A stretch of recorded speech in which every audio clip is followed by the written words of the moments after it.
Hi friends, welcome back to my channel CV vlogs. இன்றைக்கி இந்த விலாகில் வந்து பச்சைப்பயிர் கடையில் எப்படி செய்யலான்னு பார்க்கலாம் வாங்க. அதுக்கு வந்து நான் ஒரு குக்கரில் பச்சைப்பயிரை வந்து ஃபஸ்ட்டு வந்து வறுத்துட்டு தண்ணி ஊற்றிட்டு 3 தக்காளி, கொஞ்சம் விளக்கெண்ணெய், அப்புறம் கொஞ்சம் மஞ்சத்தூள் போட்டிருக்கேன். மஞ்சத்தூள் போட்டுட்டு ஒரு 4லேருந்து 5 விசில் விட்டுக்கலாம்.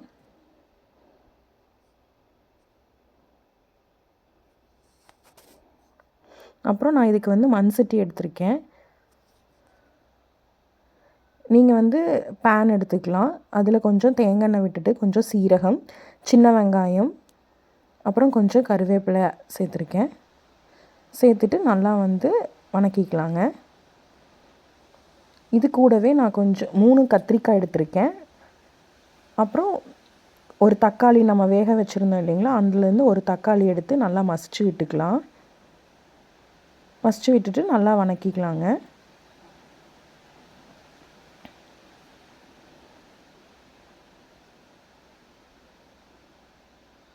கத்திரிக்காய் நல்லா வணங்கட்டும்.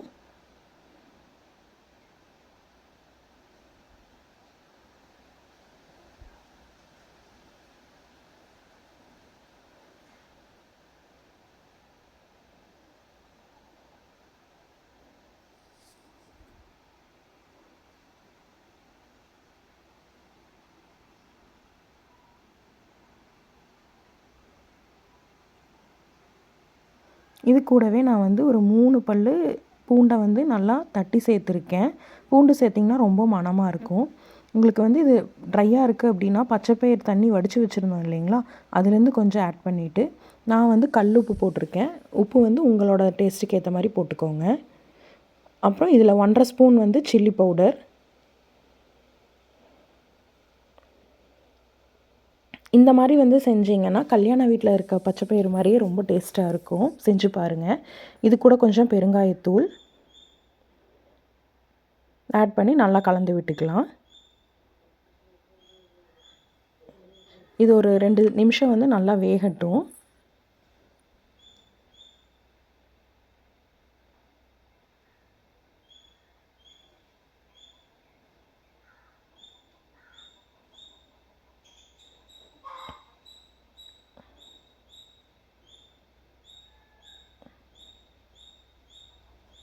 நல்லா வெந்ததுக்கப்புறம் நம்ம வேக வச்சுருந்தோம் இல்லைங்களா பச்சைப்பயிறு, அதை எடுத்து இதில் போட்டுட்டு நல்லா வேக விடலாம்.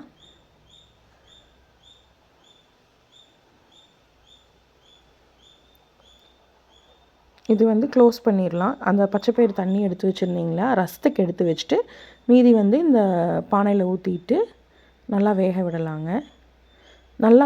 நல்லா வெந்ததுக்கப்புறம் உங்களுக்கே தெரியும். அதுக்கப்புறம் வந்து எடுத்துகிட்டு பருப்பாமத்து வச்சு நல்லா கடைஞ்சி விட்டுக்கலாங்க.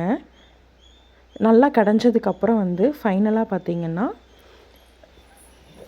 இப்படி தான் இருக்கும். இது வந்து நீங்கள் ஒயிட் ரைஸு, தோசை, சப்பாத்திக்கு அல்டிமேட் காம்பினேஷனாக இருக்கும்.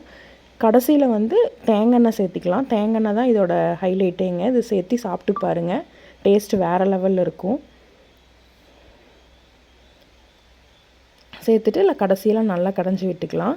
இன்றைக்கி எங்களோட லஞ்ச் பாக்ஸ் ரெசிபி வந்து பச்சைப்பயிர் கடையல், ரசம், உருளைக்கிழங்கு பொரியல். இதுதான் நான் வந்து பேக் பண்ணி கொடுத்தேங்க. சூடாக ஒயிட் ரைஸும்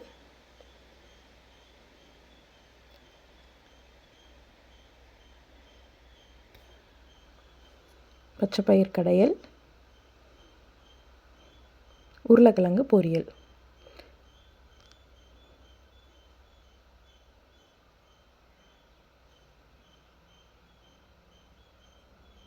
தேங்க்ஸ் ஃபார் வாட்சிங். இந்த வீடியோ பிடிச்சிருந்தா லைக் பண்ணுங்கள், ஷேர் பண்ணுங்கள், மறக்காமல் சப்ஸ்கிரைப் பண்ணுங்கள். தேங்க்யூ.